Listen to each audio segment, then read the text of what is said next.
For the past few years, Ricky Gervais, Stephen Merchant, and Carl Pilkington have been meeting regularly for a series of pointless conversations. This is one of them. Testing. Is that all right? Hello and welcome to the Ricky Gervais Show with me, Ricky Gervais, Stephen Merchant. Hello. And the little round-headed buffoon that is Carl Pilkington. All right.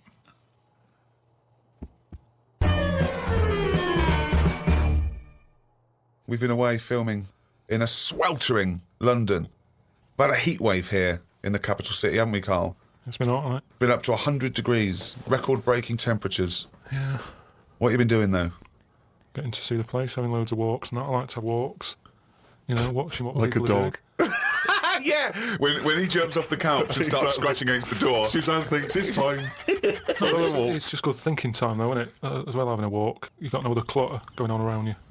And you just think about a lot of stuff. And, you know, like you say, with the weather being hot and stuff, a lot of insects knocking about. Right. So I've just been watching them. So while we've been filming, you've been watching insects? Yeah, just seeing, because everybody knows insects are out there, but no one's keeping an eye on them. What are they up to? What are you worried about? Steve, you won't be laughing like that if you'd watch them, because they do some weird stuff and that, is what I mean. What sort of stuff? Any examples? I saw a bee have a heart attack. You saw a bee have a heart attack. Yeah. How were you sure it was a heart attack? Because what happened, I'd been Did it clutch its chest with all 6 legs? No, Were there some other little bee paramedics? No, I'd just been out in the park anyway, just looking at, you know, caterpillars knocking about, butterflies and stuff, so I was sort of... So when Suzanne goes to work, she goes, Carl, don't you waste the day. I want you to do some constructive stuff. But the thing is, so I'd been in the park and I was aware of the insects that are around us more than, like, most of the time. And I come out of the park, just crossing, like, sort of a busy road and what have you, and I saw this bee to the right of me, sort of in the air, and it was a big one, and I was a bit like, oh, let's watch that. And it just fell. It fell from the air in front of me, and it was on the pavement, and I thought, oh, what's going on here? And I looked at it for a bit, and it was really still. Gave it a little kick, just to see if there was any movement. Nothing. Stone, sort of, what's the saying? Stone cold dead. Yeah, stone cold bee dead. So yeah, that I like was... the fact that this bee suddenly saw Carl and had a heart attack. Yeah. It'd never seen anything that round before. Yeah. It just thought it had approached him. He thought it was a sunflower. My God, it's a giant walking orange. Every dream has come true. No, but it just summed up life for me. I thought that's like us, isn't it? At the end of the day, they have heart attacks, stress. You put it down to stress, do you? Well, it's in London, isn't it? You know, everything has stresses from living here. And they are bald, aren't they? They've got fur all over, but they lose the... I'm always overweight. It was a fat, bald bee. Oh. So what did you... It fell to the floor and you instantly... You just kicked it. You didn't attempt to No, I revive waited a second it. and just looked at it to see if there was any, you know, leg movement or wing. And there was nothing. And then when I sort of kicked it, it was sort of hard. It had hardened already. It was just... Rigor mortis had set in. Did it put you in a bad mood for the day? Because I know things like that can just send you over the edge for the day. Death and that does a bit. Suzanne doesn't like me talking about death. What riveting conversations do you come up with? No, just things like one of our mates has had a baby recently, and I just was saying, oh, when that's sort of our age, we'll nearly be dead. Think of that. That's the first thing he says, is a new life brought into the world. I know. But when he's our age, we'll be dead. Yeah. No, it's Maybe weird. they'll let you do the speech at the christening. Well, yeah, I've been watching loads of stuff. I've been watching ants. You mentioned ants. I've had a lot of moths in the house. They're sort of sad. I mean, you say it like it was a garden party. Yeah, well, but all I'm saying is I look at more about what its life is like. Because if you watch something long enough, is what I'm saying, you can see that it's a bit clueless. It's the same way about ants. So, you know, they're hard workers and all that. I watch one, it's going back and forth all the time. You go one way and then they stop and go the other way. They try to look busy in front of the mates. But if you watch one... If you watch one long enough, it's back and forwards, and it's like it's done nothing there. I'm going to carry this twig back and forth until I can knock off at 4. There's a lot of that going on. Is there? Because there's none of that going on. There is. No, like I say, the moth. Depressing little sort of thing. Why is it depressing? It hasn't got eyes, has it? You just look at it, it doesn't know what's going on. I just don't... I think if you haven't got eyes, you shouldn't have wings. That's a rule. If we could put that into practice, please. That's a great rule. That's a fantastic rule, isn't it? Yeah. If you haven't got eyes, you shouldn't have wings. I just was reading something about an octopus. That's like a killer octopus. And it annoyed me that this was knocking about now. Because I didn't know, I thought they were quite friendly. Whenever you see them in cartoons and that, they're always happy, aren't they? And then suddenly, like, they've sort of brought the whole sort of creature down. Do you know what I mean? No, what do you mean? Well, just you know, when you see them in films, they're running about and that, and everybody likes an octopus. But this one that's on the... It was your fault, really, because you told me about that frog that's going about killing people. No, I didn't say that. So I looked it up on the internet at, like, other creatures and stuff. .com. And there's some octopus that's in the sea. And what it does, you don't even have to, like, threaten it. It just spits in the water. And if that stuff gets on you, does you in. Again, So in a way, it's good knowledge because, I mean, I don't go in the sea anyway because it's full of stuff like that. But that's just reassured me that I'm doing the right thing. If they're knocking about, just gozzing everywhere, you don't even have to be near one. You don't even know if it's been spitting and stuff. It can kill you. It just seems unfair. I haven't harmed it. I haven't gone near it. Why is it getting annoyed with me? Doesn't seem right. So that's where a knowledge has not helped that octopus out. Because now, when you eat them, I just think, yeah, have another one. Do you know what I mean? Get rid of them. another conversation with himself. Another conversation with himself. Okay, Carl, I'm just going to throw an animal at you. Tell me how weird it is, what bits annoy you, how you'd change it, okay? A crab. I would have changed it. Yeah. Does it annoy you? Do you think it's weird? They are weird, but they're at that size where they can get away with it. Yeah, it suits them. Okay, good. Would it change anything? In a way, you know, what you're saying about things not working, he can't walk forwards. So why hasn't something happened? Why haven't they said, do you know what, these arms are too clumsy. We need to have them so they can slot away easier and we can pull them out when we need them, instead of clumping around with them. Because they do struggle. You see them struggling with their arms. Yet they're still here, they're still doing that, they're still designed that way. What's the weirdest animal? So you think the octopus is the weirdest animal on Earth? Yeah. Why is it any weirder than a dog? Because it couldn't be further away from us. A dog has got human eyes. If a jellyfish had a pair of eyes like ours, I probably wouldn't worry about him that much. But like I said to you, it's that way that they haven't got eyes, they're floating about. I can handle some fish. They look like they've got eyes. You can make eye-to-eye contact with them. A jellyfish, what are you looking at? It's a snidey thing, like I've said to you. You can see a lot in eyes. Do you know what I mean? They say, don't trust him. Why? It's his eyes. Jellyfish haven't even got any, and I don't trust them. In terms of design and everything, and if you lined everything up, say if I'd come from another planet and everything was lined up in a row, and they said, right, we're going to give you a crash course in what's knocking about on this planet. Yeah. And you go, right, go on then. And you go, this is man, here's a woman, here's a dog, here's a cat, here's an octopus, I go, hang on a minute, what is this?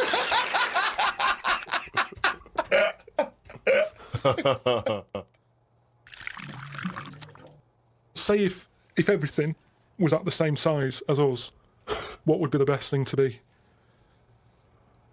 Say like a tarantula. Yeah. And a tiger. What would happen there? A 15-stone tiger versus a 15-stone tarantula. Yeah. Well, I'd imagine a 15-stone tarantula. Right, so it's just weird that, innit? It's a good job that they're small. Yet things are getting bigger because we're messing with the world. But it's a ridiculous thing to say, isn't it? Because what would it eat? 15 stone. The biggest you'll find is like a foot-long beetle or something. It's big though, isn't it? Yeah, and that's about as big as they get. So I wouldn't worry about it. Again, based on nothing, he queries you. But it's like fish, isn't it? How they say about a goldfish. Yeah. That thing about a woman who went on holiday and stuck it in a bath. She came back, it was 7 foot. Right, that didn't happen. No, that's a well-known thing about goldfish. No, it's not a well-known thing. What? I'll tell you why. Because a fish will only grow to its surroundings anyway. So... Yeah, that's what I'm saying. You have to put it in a bigger tank. Yeah, in a bath. No, a 7-foot fish in a bath, it just fit the bath exactly, did it? When she got back off holiday... Don't talk shit. What was it eating? What was it eating? How long was she gone for? 2 million years? Yeah. She went to Mars and back. Ted, you're not going to believe this. Come up here. Well, how many fish do you see that have naturally died? It's always been caught by a man or a shark's at it. You don't just see dead fish washed up, do you? Well, most things like that don't die of old age. Yeah, that's weird though, isn't it? Well, no, because it's a jungle out there. No, worse than the sea. The sea is like full of... you've got an enemy around every rock. I love it! I love it! It's like a warning to crabs Exactly. and young squid. It's like the policeman that comes into your school. Yeah. Carl, have you ever seen the programme Inside the Actors Studio? No. James Lipton interviews famous actors and gets words of advice about how they work and how they act. But at the end, he always asks a series of questions, which is based on a French series of questions that a guy called Bruno Pivot used to give people when he interviewed them. So I'm going to ask you some of these questions. Just interesting to see what your response is. And, answer them quickly. You don't have to think about them too much. What is your favourite curse word? I don't think I've got one. Knobhead. That sums everything up, and I think it's... But you wouldn't call your nan a knobhead, what would you call a nan? Well, knobhead's all right, isn't it? Because she sort of gets it. It's one of them things that everybody understands, but it's not too offensive. Right. What a knobhead. What would you do, though, if you were swimming, right? It was a nice little thing, you're on holiday, right? And there's this octopus there, and you're going around, right? And you just see it start spitting at you, poison. What would you say to it? Well, it's too late then, isn't it? And I'd kick it. And I'd say, knobhead. I would... but what's the point? What's the point in getting annoyed now? Because it's done its stuff on it. I don't know, you'd kick it and call it a knobhead under the water. What is this octopus thinking? Oh, God. Oh, okay, you fucking eight-legged shit. I'm not bothered. I don't know what you're saying. Fucking cunt of a mollusk. I'll just spit at you again. It's not bothered. You slimy little fucking boneless wanker. This is why the face Are you is still good. talking to the octopus?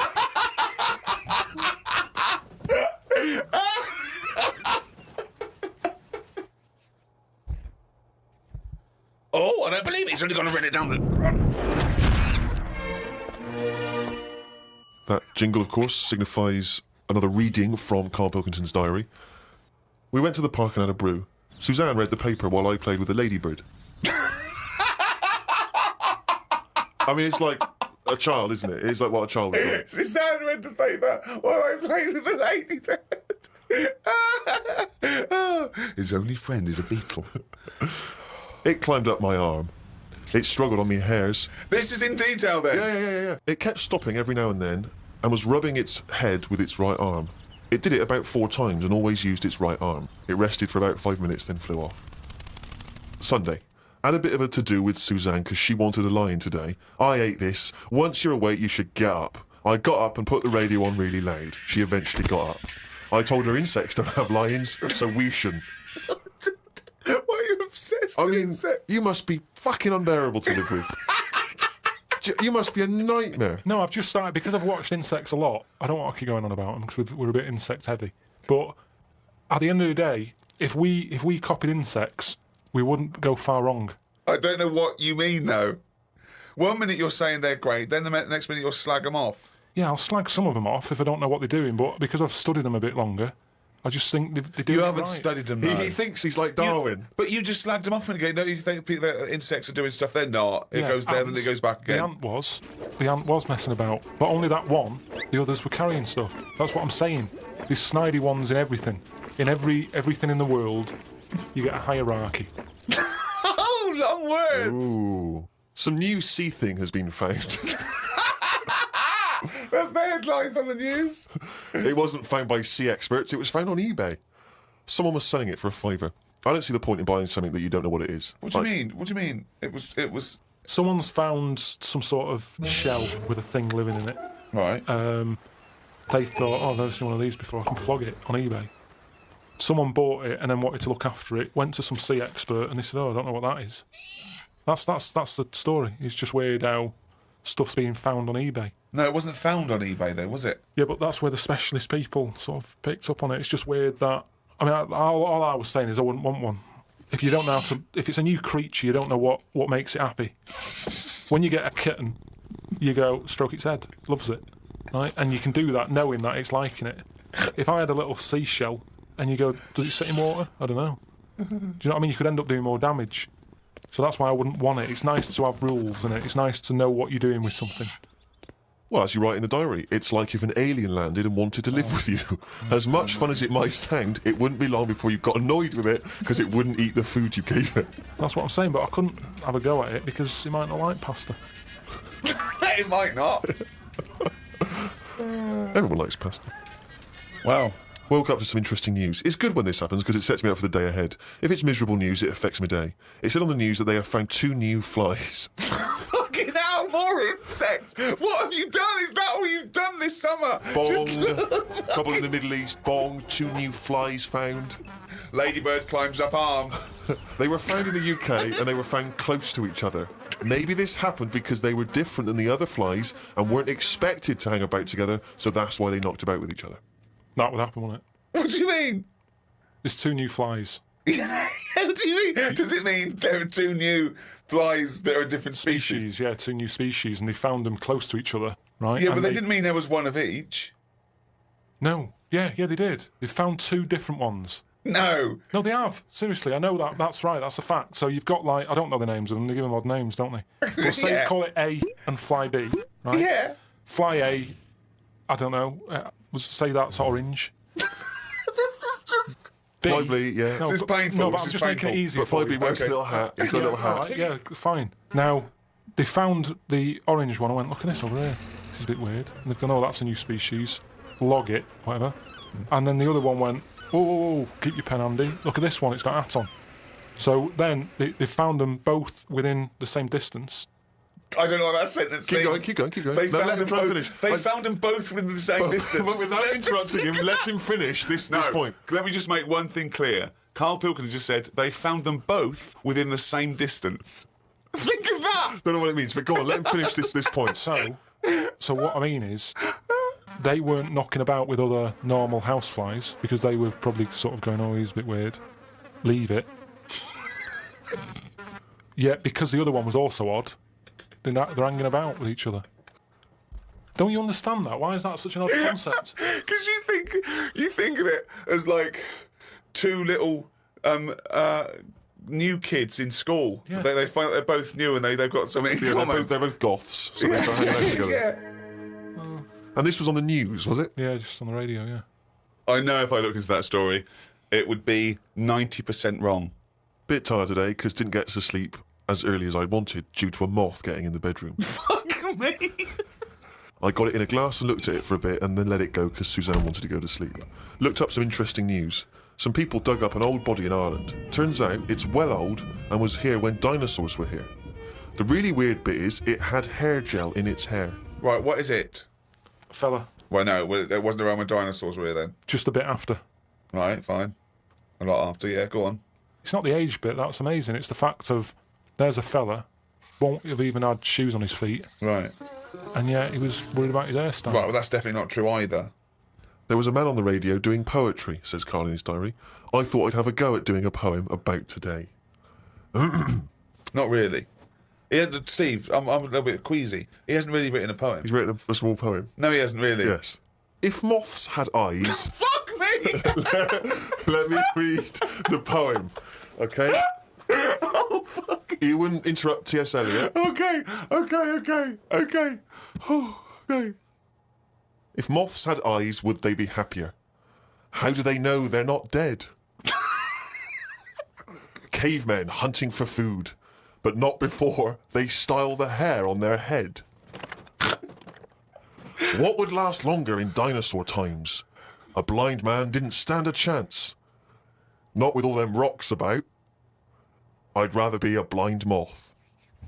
Right. It may be the greatest poem ever written. Is there a creative decision for that? Can we have Carl read that? By all Sorry, means, yeah. just you read it as you would like to. So this is, imagine this, right? Okay, this is going out all over the world. And now, Carl Pilkington, a new poet from Manchester, now living in London, England, would like to read a poem. If moths had eyes, would they be happier? How do they know they're not dead? Cavemen hunting for food, but not before they style the hair on their head. What would last longer in dinosaur times? A blind man didn't stand a chance. Not with all them rocks about. I'd rather be a blind moth.